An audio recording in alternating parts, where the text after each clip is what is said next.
Madame, monsieur, bonjour et bienvenue sur Alger Chin 3 dans votre espace. Ça vous concerne. Excellent début de semaine à l'écoute de nos programmes. Restez évidemment vigilants, on ne cessera de le répéter sur la route. Comme vous le savez, le mauvais temps persiste et il faut rester prudent. On est le dimanche 19 janvier. Ça vous concerne, s'intéresse ce matin au congé de maternité qui sera prolongé pour les mamans travailleuses et ont mis au monde un enfant en situation de handicap ou souffrant d'une maladie nécessitant la présence de sa maman. Cette décision a été prise par le chef de l'État le 13 janvier dernier lors d'un conseil des ministres. Quelle sera la durée maximale de ce congé de maternité spécial? Ouvre-t-il droit aux mêmes avantages que le congé de maternité classique? Nous verrons cela avec la directrice centrale au ministère de la Famille, de la Condition de la Femme et de la Solidarité nationale. Quels sont les handicaps et maladies dont souffre un nourrisson et qui nécessiteraient justement la présence permanente de la maman, en tout cas les premiers mois? Nous verrons cela avec le professeur Wahiba Bentaleb du service néonatologie au CHU Nafissa Hamoud. Nous contacterons également en direct sur Alger Chin 3 monsieur Amoura Mahmoud, qui est donc papa d'une jeune fille donc trisomique atteinte de trisomie 21, qui va nous raconter ce parcours difficile, cette prise en charge difficile, et aussi très actif dans le mouvement associatif. Alors ça vous concerne, je le rappelle, le prolongement du congé de maternité au profit des mamans travailleuses et ont mis au monde un enfant souffrant d'une maladie ou d'un handicap. C'est maintenant, restez branchés sur Alger Chin 3. Et à 10h08 sur Alger Chin 3, nous vous souhaitons la bienvenue dans votre espace, votre émission, ça vous concerne. Nous parlons ce matin du congé de maternité prolongé au profit des mamans travailleuses qui ont mis au monde un enfant souffrant d'une maladie ou d'un handicap. Nous souhaitons également la bienvenue à notre invitée dans le studio d'Alger Chin 3, la directrice centrale au ministère de la Solidarité nationale, de la Famille, de la Condition de la Femme, Madame Soumia Oulman. Bonjour Madame, merci d'être parmi nous ce matin. Bonjour Nahla, bonjour à nos auditeurs et merci de nous recevoir sur votre chaîne. C'est un plaisir à chaque fois. Alors nous aurons tout à l'heure en ligne avec nous et en direct professeur Wahiba Bentaleb du service néonatologie au CHU Nafissa Hamoud, qui va nous parler également du même sujet, mais aussi de cette prise en charge très importante et la nécessité de diagnostiquer à temps les pathologies et l'handicap chez l'enfant pour lui permettre justement d'acquérir cette autonomie plus tard. Alors la décision, nous aurons aussi, je le rappelle, monsieur Mahmoud Amoura, qui est donc membre très actif dans le mouvement associatif. Il est aussi papa d'une jeune fille qui est atteinte de la trisomie 21. Nous allons donc revenir sur cette décision qui est importante de prolonger le congé de maternité. Elle a été prise le 13 janvier dernier par le chef de l'État. Alors, qu'est-ce que cela veut dire? Qu'est-ce que cela va impliqué? De quelle durée sera ce nouveau congé de maternité? On va dire spécial, on peut dire spécial, Madame Oulman? En quelque sorte, oui. Donc, effectivement, il y a une semaine, voilà, il y a juste une semaine, a été approuvé un projet de loi qui modifie et qui complète la loi de 83-11 en lien avec les assurances sociales. Et donc, à partir de laquelle le congé de maternité a été revu dans sa durée. Il était initialement, enfin, il est de 98 jours, mais il a été prolongé pour les femmes qui mettent au monde un enfant qui nécessite impérativement la présence de sa maman. C'est-à-dire un enfant qui présente un handicap ou un enfant qui présente une maladie grave et dont la présence de la mère peut modifier l'évolution. Et donc, c'est vrai que c'est un apport, c'est une avancée très, très, très considérable dans le parcours aussi bien de la maman que de cet enfant qui vient de naître et dont l'avenir dépend de la prise en charge dont il va bénéficier durant les premières semaines de sa vie. Alors, de combien sera-t-il ce nouveau congé de maternité, Madame Oulman? Alors, la prolongation qui est accordée, la première prolongation est de 14 semaines. Oui. Donc, en plus du congé classique, du congé auquel ont droit toutes les femmes qui mettent au monde un enfant, donc toutes les femmes qui viennent d'accoucher, les femmes qui ont un enfant qui a un besoin particulier, pourra bénéficier d'une prolongation de 14 semaines dans son congé de maternité. Si si cette présence de la maman auprès de son enfant est encore nécessaire au-delà de cette première durée de 14 jours, il peut y avoir une deuxième prolongation de ce congé de maternité. À ce moment-là, elle est de 24 semaines Supplémentaire. Qui supplémentaires s'ajoute aux 14 qui s'ajoute semaines. aux 14 semaines, qui s'ajoute elle-même aux 98 jours. Donc on voit que c'est vraiment là une avancée très, très considérable pour la maman, mais surtout pour l'enfant. Parce que c'est vrai qu'il y a, malheureusement, ou c'est comme ça, c'est la nature, hein, des enfants qui naissent avec un problème de santé ou une petite malformation, un petit handicap. Mais s'il est bien pris en charge, s'il est bien accompagné, si toutes les conditions sont mises autour de cet enfant, le problème peut vraiment être circonscrit et limité dans son évolution. A contrario, si la maman est obligée de confier son enfant à une personne qui sera moins sensible à l'avenir de cet enfant, il faut le dire, Oui, quelle que soit la personne qui va le prendre en charge, sauf peut-être la grand-mère. Or, maintenant, les grand-mères sont des femmes qui travaillent. absolument. Donc, ce Oui. sera une nounou, ce sera une nourrice. Quel que soit son degré d'attachement à ses enfants qu'elle prendra en charge, ça restera en deçà de l'engagement de sa propre maman. Donc, c'est vrai que certains enfants nécessitent impérativement que la présence de la maman, que l'attention que porte la maman à cet enfant soit prolongée et qu'elle puisse perdurer un certain nombre de semaines, un certain nombre de mois, justement pour limiter les complications et pour éviter d'aller vers des situations qui s'aggravent, vers parfois des handicaps majeurs qui auraient Oui. pu être évités et qui sont ce qu'on appelle les handicaps évitables. Et Oui. c'est C'est ça un tout bien pour la famille, pour la maman et puis pour la société aussi. c'est un bien pour l'enfant, Oui. c'est un bien pour la famille, c'est un bien pour la maman, c'est un bien pour la société, c'est un bien pour la finance nationale, c'est un bien pour l'humanité, si on arrivait à faire en sorte que beaucoup de pays nous copient sur ce dossier-là. Très bien. Alors, quels sont les avantages? Est-ce que la maman qui va donc bénéficier de ce prolongement va garder le même avantage, à savoir son salaire qui est versé à 100% quand elle est en congé de maternité? Est-ce que c'est le cas en plus des autres prestations?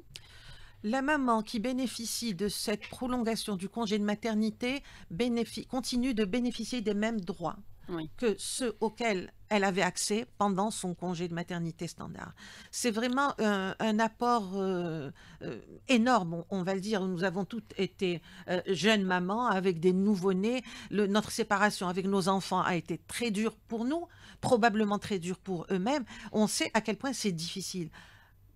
Qu'en est-il quand l'enfant a un problème de santé, quand cet enfant est particulièrement fragile, quand on sait qu'il a plus besoin de la présence de sa maman et que cette maman est tenue de s'absenter pour des raisons professionnelles, parce qu'il faut absolument qu'elle travaille, parce que la vie de son foyer dépend des rémunérations de son salaire, etc.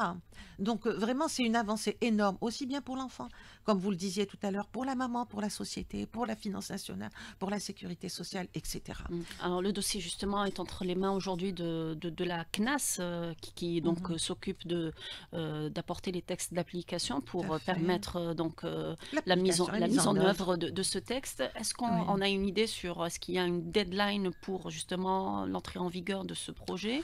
On a une idée ou non? Pour Bah, l'instant, c'est en écoutez, cours de la préparation. deadline, c'est celle à laquelle nous invite le président de la République. Un texte de loi qui sort doit être suivi immédiatement par les textes d'application. Ouais. Il n'est plus Euh, question aujourd'hui de sortir Voilà, un projet, de de travailler avec parler. une loi d'il y a Oui, 10 ans qui n'a pas oui. encore ces textes d'application, ça n'est plus possible. Donc là, vraiment, les instructions sont claires. Dès qu'un texte de loi apparaît, il faut que les textes d'application l'accompagnent justement pour procéder à la mise en œuvre dans les meilleurs délais et ne pas rester uniquement sur de la théorie, voilà, juste pour parler un verbiage ou des écritures sans application sur le terrain. Le citoyen algérien doit pouvoir bénéficier de ce que lui accorde la loi algérienne. Et nous avons en ligne avec nous en direct Monsieur Mahmoud Amoura. Bonjour Monsieur. Oui, Merci. bonjour. Merci Bonjour, d'être bonjour parmi tout le nous ce monde. matin. C'est moi qui vous remercie. Je suis très ravi d'être parmi vous pour justement parler de ce sujet qui me tient particulièrement à cœur, hein.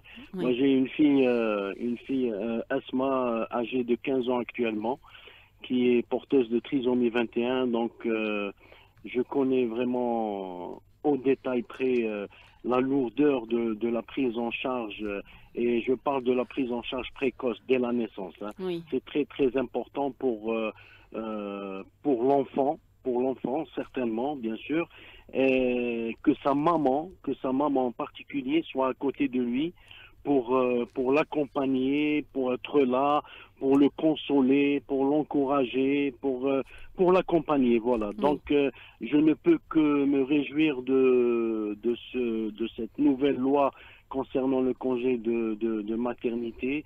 C'est extraordinaire. Et puis, Oui. Alors, Monsieur Hamon, là, justement, vous n'avez pas eu cet avantage, ou votre femme n'a pas eu cet avantage d'avoir un congé de maternité aussi important pour prendre en charge votre fille. On sait que quand on a un enfant trisomique, il y a d'autres complications à prendre en charge dès la naissance. Il y a de la rééducation. Il y a justement votre parcours, comment il s'est déroulé. Elle a 15 ans, votre fille, maintenant. Elle est scolarisée. Vous avez pu donc lui permettre d'accéder à cette autonomie qui est tant recherchée chez un enfant donc atteint de trisomie ou d'une autre maladie. Alors, comment s'est passé votre parcours? Oui. Je voudrais juste mettre les auditeurs sur le réel, quoi. Autonomie, c'est vraiment entre guillemets, hein, parce que c'est un chantier qui reste ouvert, hein, pas à 15 ans, pas à 20 ans, pas à 30 ans, mais c'est un accompagnement durable de tout le temps, H24, 7 sur 7, appelez ça ce que vous voulez. Donc les parents sont là dès le premier jour de naissance, doivent accepter la nouvelle, bon, je dirais pas nouvelle bonne ou mauvaise, mais la nouvelle, elle est là. L'enfant est porteur de handicap, c'est la trisomie 21 qui atterrit dans la famille, la fratrie, la grande famille. Donc la prise en charge commence dès la naissance. Et dès l'acceptation, des parents oui, surtout. Dès l'acceptation, parce que il y a plusieurs défis. Il y a les défis sociaux, il y a des défis médicaux, parce qu'il y a un suivi médical régulier, des dépistages de certaines maladies, en particulier les problèmes cardiaques, problèmes de la thyroïde, etc. Après viendront les défis éducatifs, trouver une place dans une école, que ce soit publique, privée, etc. Il faut caser cet enfant, il faudra qu'il y ait une place pédagogique, etc. Il y a ce soutien familial, il y a les défis administratifs surtout, parce que bon, les lois existent, sont là, et votre invité qui est sur le plateau est au courant de certains trucs. Moi, je dirais, pour avoir cette possibilité d'avoir ce congé de maternité, il faut pas que aussi la maman va buter sur des défis administratifs. Il faut faire vite, il faut accorder les congés, parce qu'il faut pas perdre de temps. L'enfant qui est porteur de trisomie 21, vous savez, il est né, c'est comme un flash disk qui est vierge. Donc il faut commencer à enregistrer, à remplir de données, etc. Donc il faut pas perdre de temps. Pour ne pas perdre de temps, il faut un accompagnement. Cette maman, il faut qu'elle soit d'abord accompagnée par son mari. J'insiste sur le ça. Papa, le papa. Le papa, parce que le travail ne se fera jamais avec une seule personne, hein. Le papa a beaucoup de choses à faire pendant cette période. Il consiste à un soutien moral, surtout pour la maman, dans cette... Le soutien moral est plus, pas uniquement le soutien moral. Il faut qu'ils s'y mettent à deux, hein. Donc, je saisis cette occasion, je dirais, pourquoi ne pas partager ce congé de maternité, hein? Oui, parce qu'il faut penser au papa aussi. Entre le papa et la maman, comme ça la charge est beaucoup moins importante sur le dos de la maman. C'est 50-50, hein, parce que il faut pas dans ce genre c'est une réflexion, en tout cas le projet, il est pas encore à l'Assemblée, peut-être vous serez écouté sur ça. Et justement, vous dites quelque chose d'important, très important, Monsieur Hamon, vous dites qu'il faut accompagner cette décision par des facilités pour ne pas perdre ce temps dans la paperasse bureaucratique, pour aller juste droit au but pour l'intérêt de l'enfant. Oui, l'enfant est là, il est certifié, il y a un médecin qui donne un certificat, c'est bon, c'est pour la vie. La trisomie, c'est pour la vie. On va pas à chaque fois réactualiser des dossiers médicaux, hein. La trisomie 21, c'est à vie. on naît avec une trisomie 21, on meurt avec une trisomie 21. Donc, je saisis juste mon intervention Oui, pour dire qu'il faudra basta pour ces trucs administratifs. À chaque année, il faudra renouveler le dossier et oui. prouver que notre enfant est porteur de trisomie 21. Ça, c'est dépassé. Donc, je pense que le meilleur viendra. Et puis, Oui. les mamans, il faut leur donner ce courage. Il faut leur donner il faut qu'ils croient à l'avenir de leurs enfants. Et j'insiste, les parents doivent fonctionner au réel. Oui. Les rêves, c'est terminé. Mm. On dira qu'un enfant trisomique va passer je sais pas moi, son BEM, son bac. Non, j'en ai rien à foutre de ce bac ou de ce BEM. Moi, le plus important pour moi, c'est cette intégration sociale. C'est entre guillemets cette autonomie qu'on voudrait atteindre pour nos enfants. Oui. Parce qu'aujourd'hui on est là, demain on n'y sera pas. Ça. Voilà, c'est la vie. Hein. L'insertion sociale permettre à cet enfant d'évoluer comme les autres enfants, permettre aussi aux parents de réaliser que leur enfant s'intègre parfaitement bien dans la société. Exactement, exactement. Et de là, l'image de la personne porteuse de trisomique va changer et va évoluer. On va même pas se rendre compte qu'on est en face d'une personne porteuse de trisomie 21, que ce soit au boulot, que ce soit chez le boulanger, que Oui. ce soit à la mosquée, que En ce tout soit cas, partout. vous, Monsieur Amoura, vous avez plutôt bien réussi ce challenge, ce défi, puisque votre fille aujourd'hui suit un cursus scolaire tout à fait normal. Oui, Oui. oui, Et oui. on peut le dire aux parents qui ont ce défi aussi aujourd'hui, qui ont un Oui. nouveau-né porteur de trisomie 21.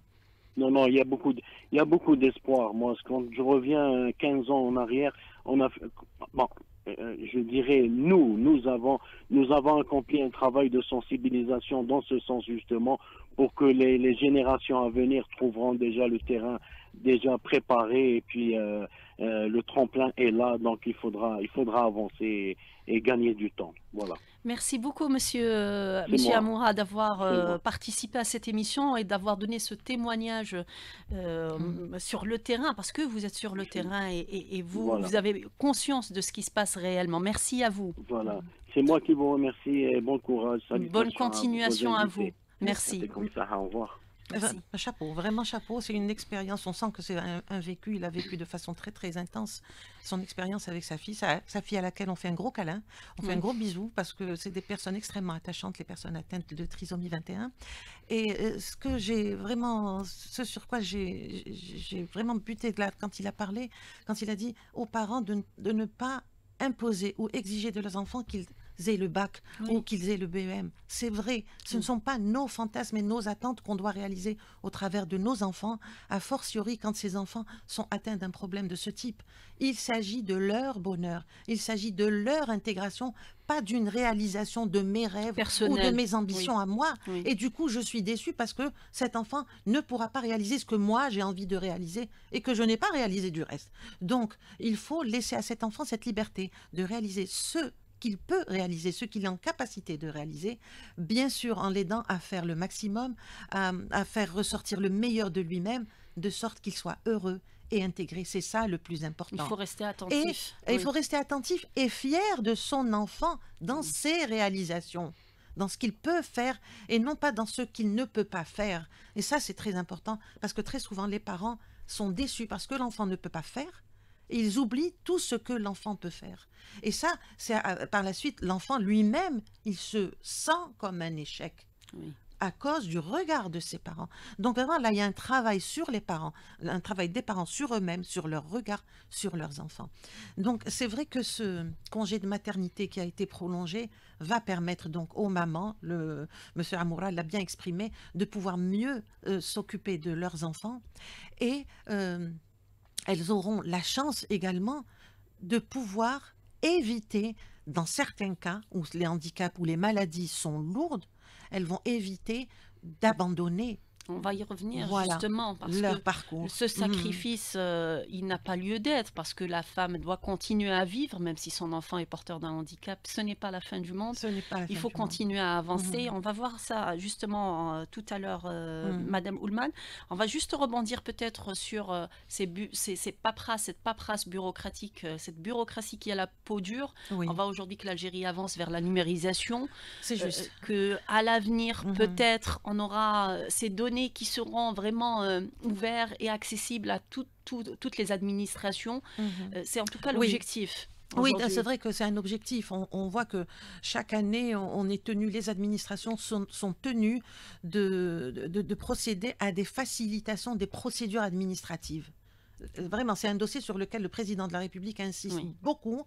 Et chaque année, on est tenu justement de voir quelles sont les procédures auxquelles le citoyen est soumis dans nos directions, dans nos services, pour alléger, faciliter, rapprocher l'administration du citoyen, numériser, de sorte que la personne qui a besoin qui doit accéder à un service public puisse y accéder sans avoir à subir ce parcours du combattant avec des dossiers à n'en plus finir, des dizaines de papiers qui mettent du temps par la suite. Ils sont C'est déjà vraiment périmés. essouffler les parents Ils sont avant de commencer même la abs- prise en charge réelle Absolument, de la absolument. pathologie. Donc là, vraiment, il y a régulièrement des simplifications des procédures, des facilitations d'accès aux services publics et, comme vous dites, qui est consolidée par la numérisation à laquelle on est en train de procéder, mais qui nécessite également une certaine prudence. Parce que ce sont des dossiers personnels, ce sont des dossiers dans lesquels il y a des informations confidentielles.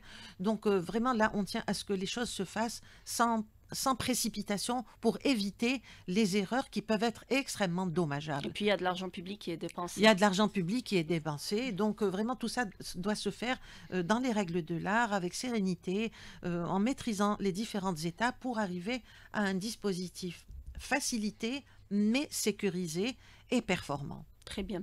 Et à 10h28, je rappelle que nous parlons ce matin de ce prolongement du congé de maternité qui va concerner les mamans ayant mis au monde des enfants en situation de handicap ou bien atteints d'une maladie. Nous avons dans le studio d'Alger Chin 3 Madame Ullmann, qui est directrice centrale au ministère de la Solidarité nationale, de la famille, de la condition de la femme.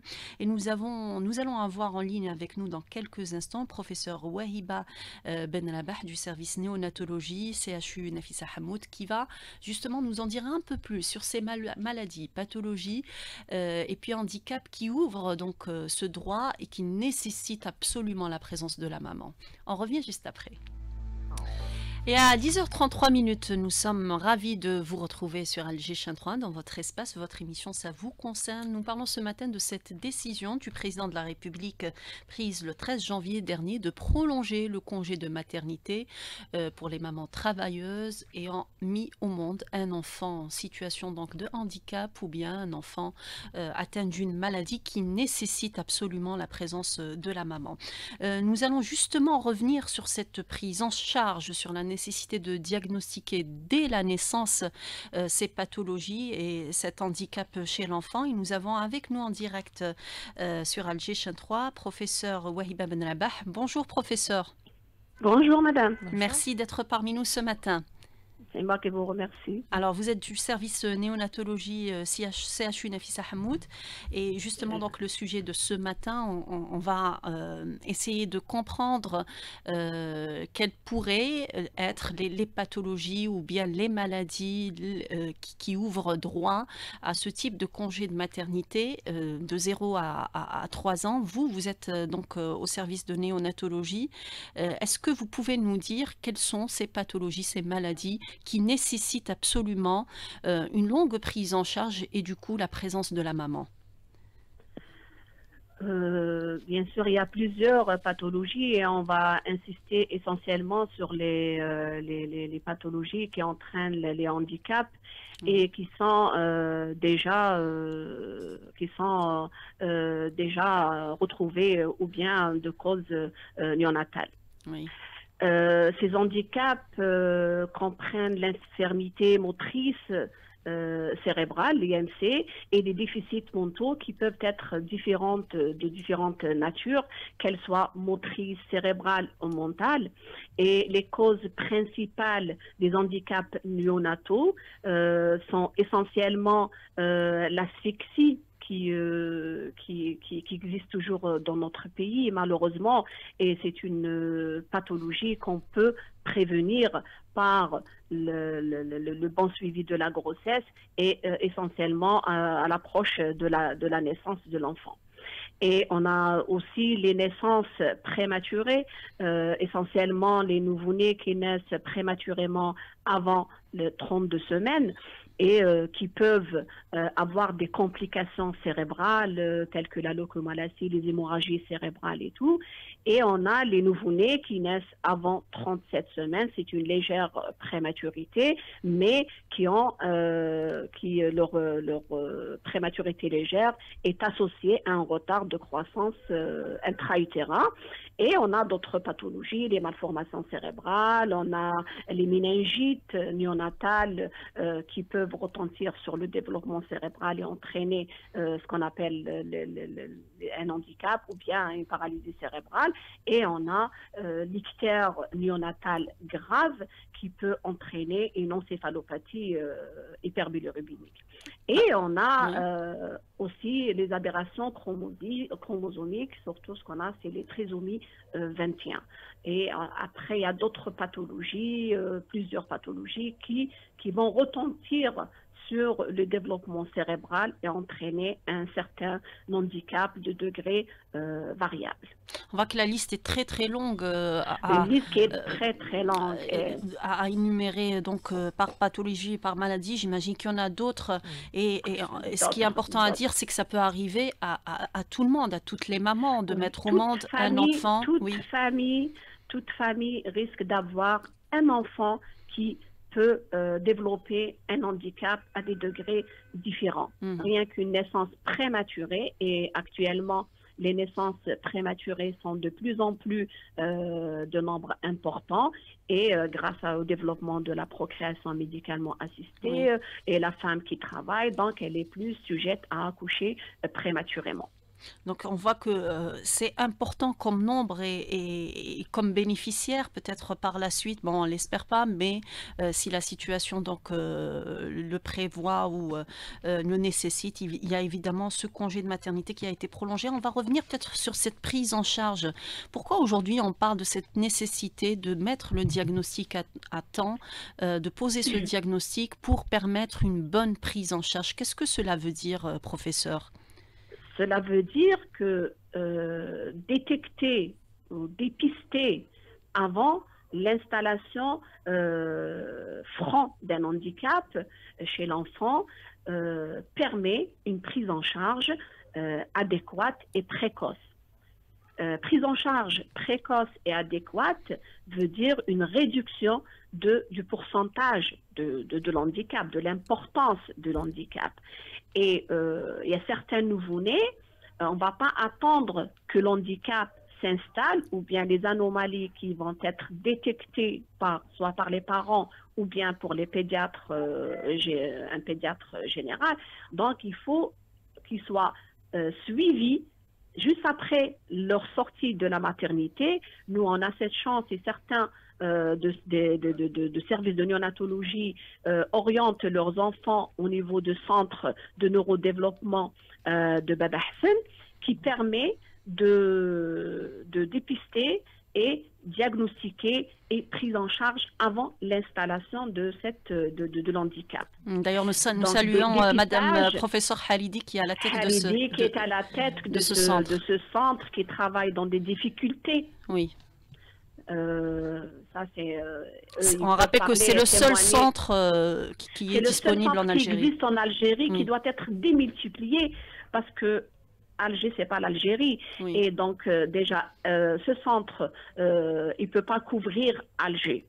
Oui. Donc, on doit avoir sur Alger, on doit avoir plusieurs centres, et sur l'Algérie, parce que c'est une prise en charge. Ce centre-là, il permet une prise en charge multidisciplinaire du pédiatre qui est spécialisés dans le neurodéveloppement. C'est pas tout pédiatre qui peut détecter ces petites anomalies. Oui. C'est des pédiatres qui ont bénéficié d'une formation dans ce sens et qui va détecter les premiers signes qui peuvent entraîner, qui vont nous orienter vers un développement anormal chez cet enfant et vite vers l'évolution d'un handicap. Ces enfants qui sont pris en charge précocement par une équipe multidisciplinaire, il faut savoir, un enfant qui risque d'avoir un handicap, c'est un enfant qui va bénéficier, qui a besoin d'un médecin rééducateur, d'un orthophoniste, d'un psychologue, d'un pédopsychiatre, d'un orthopédiste. Donc c'est une spécialité, c'est un centre qui va englober tous ces spécialistes. Imaginez-vous que un enfant présente une anomalie, il doit se déplacer d'un centre vers un autre pour rechercher une prise en charge.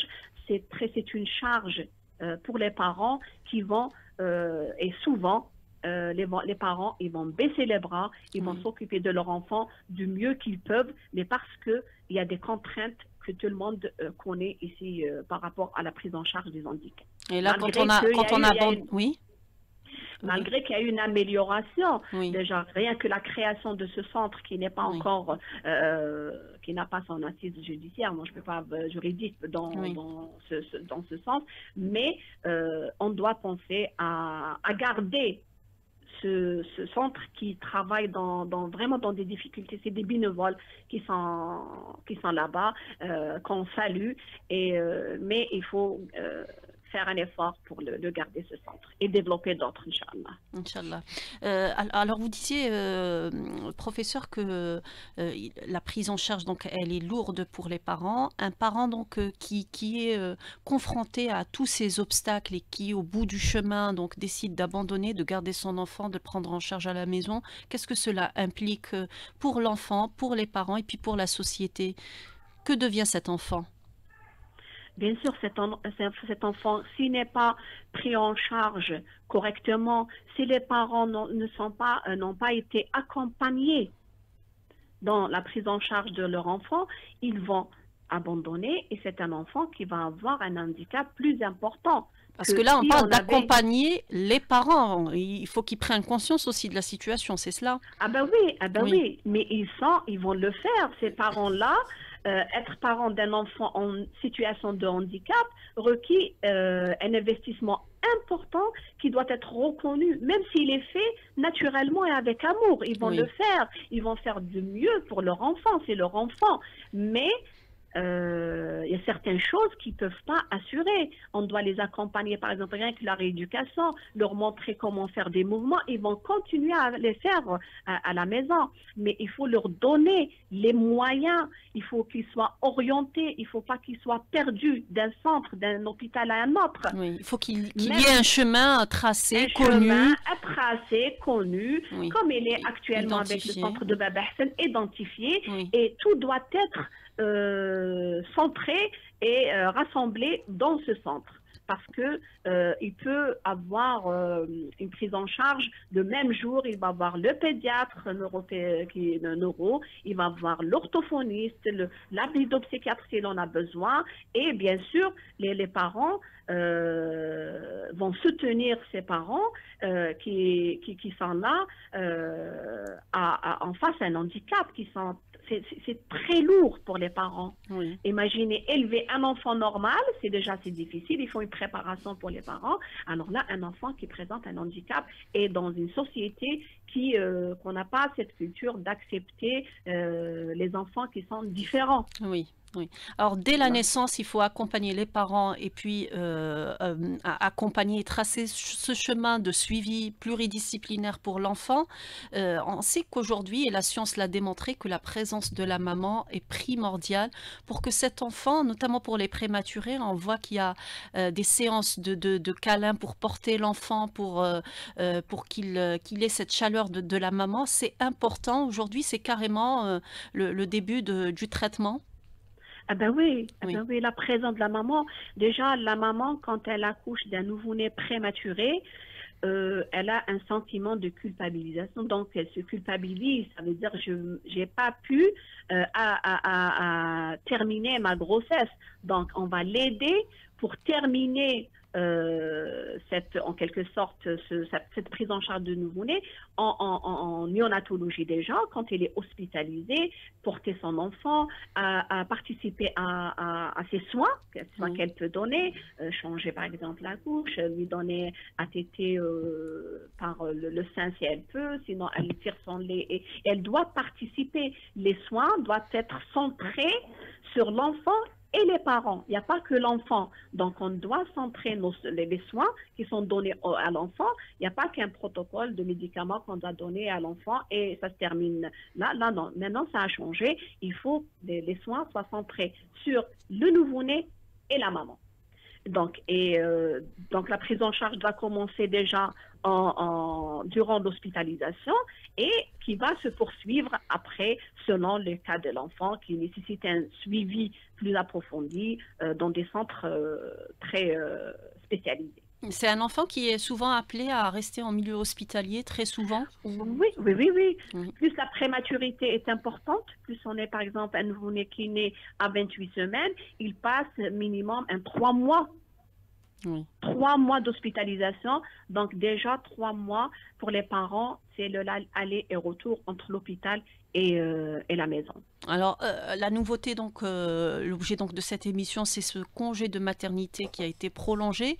La maman pourra alors, pendant une année, s'occuper exclusivement de cet enfant. C'est important, une année, dans ces traitements, dans cette... vous avez eu connaissance ou vous avez été en contact avec des mamans qui vous exprimaient leurs difficultés à concilier le travail et la prise en charge d'un enfant malade?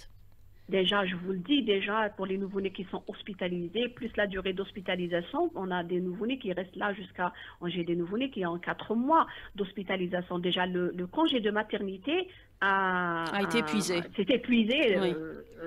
C'est pas dans les meilleurs, la moitié. Oui. Et donc, si le nouveau-né présente un problème de santé ou bien un handicap qui est déjà pourvoyeur d'un handicap, ce congé de maternité est une période d'adaptation, d'acceptation de handicap, d'organisation à la vie nouvelle qui demande une prise en charge multidisciplinaire. Cette prise en charge est débutée déjà les premières semaines, mais on ne sait pas quand est-ce qu'elle se termine.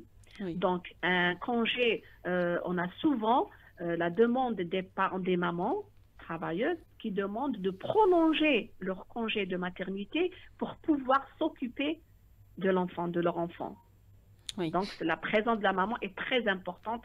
Ce n'est pas un enfant qu'on peut donner à quelqu'un pour le garder s'il présente. Ce n'est pas facile pour les parents. Alors, on a parlé de l'aspect psychologique qu'il faut prendre en charge. Il y a un aspect aussi financier parce que tout le monde n'a pas cette chance d'atterrir dans ce centre dont le professeur Haridi est à sa tête pour prendre en charge convenablement cet enfant avec une équipe pluridisciplinaire, pardon. Qu'en est-il donc de cette problématique financière? Est-ce que c'est coûteux de prendre un enfant à la naissance et continuer donc cette prise en charge pour lui permettre par la suite d'acquérir cette autonomie qu'on veut absolument pour son enfant en tout cas? Ben oui, c'est très important. Il y a le côté psychologique et une prise en charge psychologique, mais le côté psychologique ne suffit pas s'il n'y a pas le côté matériel qui doit suivre cette prise en charge. Un enfant, tout dépend de l'handicap. C'est des enfants qui peuvent avoir besoin, rien que le déplacement au centre de rééducation, ou bien là, s'ils ont la chance d'être dans ce centre, ils vont rassembler la prise en charge en un jour pour faire plusieurs choses en même temps. Mais s'ils n'ont pas la chance d'être dans ce centre, et le plus important, il y a un nombre plus important qui n'a pas la chance, on a une minorité, vraiment une minorité qui vont à ce centre, ils vont rassembler mais les autres enfants n'ont pas cette chance, et les parents n'ont pas cette chance de se déplacer vers un centre et rassembler les soins. Donc, si c'est des enfants qui nécessitent un déplacement vers l'orthophoniste un jour, donc rien que les déplacements, c'est déjà coûteux. Oui. Et rajouter à cela, s'ils ont besoin d'un appareillage particulier, ça donc c'est coûteux et c'est des parents qui vont s'absenter. Il n'y a pas que la maman, il faut pas oublier le papa qui va s'absenter. On a des parents qui passent leur temps entre les hôpitaux, donc ça demande beaucoup. Donc l'État doit penser à cette catégorie de parents et soit d'alléger dans le sens d'horaire de travail, je ne sais pas comment faire, mais il doit bénéficier d'une aide pour prendre en charge correctement leur enfant. Merci, docteur Wahiba Benrabah, pour tout cet éclairage et pour toutes ces explications, de nous avoir éclairé sur ce sujet important. Je rappelle que vous êtes professeur au service de néonatologie au CHU Nafissa Hamoud. Merci à vous. Merci à vous. J'espère que je vais répondre à vos questions. Merci à vous. Inch'Allah. Merci, au revoir. Au revoir. Alors, on revient évidemment à ce sujet qui est le prolongement. On voit que c'est pas évident pour les parents, pour l'enfant, et puis l'aspect financier aussi qui entre en jeu. La maman souvent met entre parenthèses sa carrière professionnelle, elle abandonne parce que son enfant a besoin d'elle. C'est souvent le cas. Ou du moins, elle suspend. Dans les meilleurs cas, elle suspend son activité, qu'elle soit commerciale ou qu'elle soit dans une administration, elle suspend ou alors elle abandonne. Et comme vous dites, là, il y a une double peine parce qu'il y a le problème en lien avec cet enfant qui nécessite des soins, le problème d'une carrière qu'on suspend, donc d'un projet de vie, d'un projet de rêve, de plan de vie de cette famille, de ce ménage, et du pouvoir d'achat de cette famille. Oui, qui diminue considérablement alors qu'ils ont besoin de plus. Ils se retrouvent dans une situation où ils sont obligés de renoncer à une partie, à un salaire, au salaire de la maman. Donc vraiment, ça, c'est toute la problématique de cette situation et c'est pourquoi cette prolongation du congé de maternité est venue. Et ça permet effectivement aux mamans de maintenir leur plan de carrière, puisqu'elles gardent leur poste, elles gardent leurs avantages, etc. Et donc voilà, toute leur activité est maintenue. Et ça, c'est très important, du moins de notre point de vue, ministère de la Solidarité, de la famille et de la condition de la femme, parce qu'on considère vraiment, bon ça aussi, ça fait partie des engagements de Monsieur le Président de la République, que la femme, c'est un élément fondamental dans la société, elle doit être actrice au même titre que l'homme. Elle est à part entière, elle est un citoyen à part entière, elle a son rôle, elle a ses droits, elle doit pouvoir mener sa vie comme elle l'a tracé. Et d'ailleurs, la réflexion de M. Amoura tout à l'heure et professeur Benrabah au sujet du partage aussi de ce congé, ce prolongement de congé entre la femme et l'homme, entre les deux parents. C'est une piste sur laquelle il faudrait peut-être réfléchir, effectivement, voir dans quelle mesure le père aussi pourrait être accompagné pour que lui aussi joue son rôle, parce qu'un enfant, il est issu d'un père et d'une mère. Et donc, il a besoin de sa maman, effectivement, peut-être un peu plus, peut-être. J'espère, mais il a aussi besoin de la présence et de l'engagement de son père. Or, souvent, dans les situations de handicap, c'est vrai qu'on voit un renoncement. Souvent, la maman. Allez, on laisse à la maman, moi je m'occupe du dehors, et on laisse à la maman la charge de... Mais l'enfant a besoin de la présence et de l'engagement des deux. Les deux doivent s'impliquer. Bon, maintenant, effectivement, les conditions font que... Le père étant dehors au travail toute la journée, il fait ce qu'il peut. Quand il rentre à la maison, il fait de son mieux. Mais lui aussi est appelé parfois à quitter son lieu de travail parce qu'il doit accompagner cet enfant. C'est ça, c'est que bon, c'est vrai qu'on a un dispositif de santé de proximité qui est quand même, il y a un excellent maillage. Mais pour ce qui est des spécialités, parfois il faut se déplacer. Il faut, on a la chance d'avoir un grand pays. L'Algérie est un grand pays. Et donc parfois, les habitations et les lieux d'habitation ne sont pas à proximité de l'hôpital où il y a les spécialistes, les services spécialisés, etc. Il y a forcément un centre de santé pas loin, une polyclinique. Mais les services de santé de pointe, Et parfois, il faut se déplacer Oui. quelques dizaines de kilomètres, voire des centaines de kilomètres. Et donc là, effectivement, ça pose problème sur le plan pécuniaire parce que il y a des frais, il y a des jours de travail, des jours non travaillés, donc non rémunérés, etc. Mais là, moi, je rends hommage à la solidarité des Algériens parce que quand vous dites j'ai un enfant handicapé et demain je ne peux pas venir au boulot, il y a toujours cette bienveillance qui fait Oui. que votre chef vous dira bon, je vais laisser passer parce que je sais que tu es dans une situation difficile. On va te soutenir, on va t'aider. Il y a cette, il faut le dire, hein, Oui. c'est une réalité. C'est peut-être pas très réglementaire, mais dans la pratique, ça se fait et ça fait partie des bons côtés de la société algérienne. Il y a cette solidarité spontanée dès lors qu'un de nos collègues est en Oui. difficulté réelle. Il y a une mobilisation générale pour lui dire, bon écoute, va, occupe-toi Oui. de tes petits soucis ou de tes grands soucis, on Oui. est là pour te soutenir. Cela n'empêche pas que la réglementation et la législation pourraient aussi Voilà, à se s'améliorer. conformer, Oui, s'améliorer oui, tout à pour fait. Là, donner c'est des chantiers sur donner lesquels il faut ces réfléchir. avantages. Alors, Voilà. on va résumer, Madame Oulman, c'est un peu plus d'une année hein, que la femme Finalement, oui, va avoir. 98 Voilà. jours, 14 semaines, 24 semaines, vraiment, là, c'est vrai que ça fait une belle avancée parce que ça permet de faire beaucoup, sachant que la première année de vie est déterminante pour le reste de la vie d'un individu. Et quand cette première année de vie est émaillée de difficultés Oui. du type handicap ou maladie lourde, il est fondamental que les meilleures pratiques, que les meilleurs gestes, que les meilleurs soins soient apportés à cet enfant pour qu'il puisse se développer dans les meilleures conditions, de sorte à avoir par la suite une vie la plus proche de la normale, voire normale. Oui. Et donc c'est une avancée vraiment sur laquelle il faut saluer, à en laquelle tout il cas. faut rendre hommage. Oui, Oui, oui, tout à fait. absolument. Voilà. Alors, une année donc de congé de maternité avec tous les avantages d'un congé de maternité classique, le salaire donc qui est perçu Qui est par la maintenu. maman, Mhm. la sécurité sociale qui reste donc Oui, oui, appliquée aux soins, notamment Mhm. de l'enfant Mhm. qui en a besoin. tout à Donc, fait. tous les avantages sont conservés dans ce prolongement de congé de maternité. Oui, oui. Donc c'est vraiment une très très belle avancée. Très bien. On rend hommage à cette à cette décision.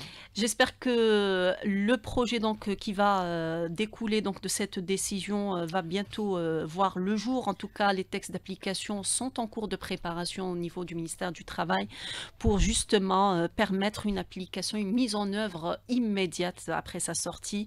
Merci à vous, Madame Oulman, d'avoir participé à cette émission. Je rappelle que vous êtes directrice centrale au ministère de la Solidarité nationale, de la femme et de la famille et de la condition de la femme. Merci à vous. Merci à vous de nous avoir invités. Nous remercions aussi Dr Benelabah, professeur Benelabah qui était en direct avec nous.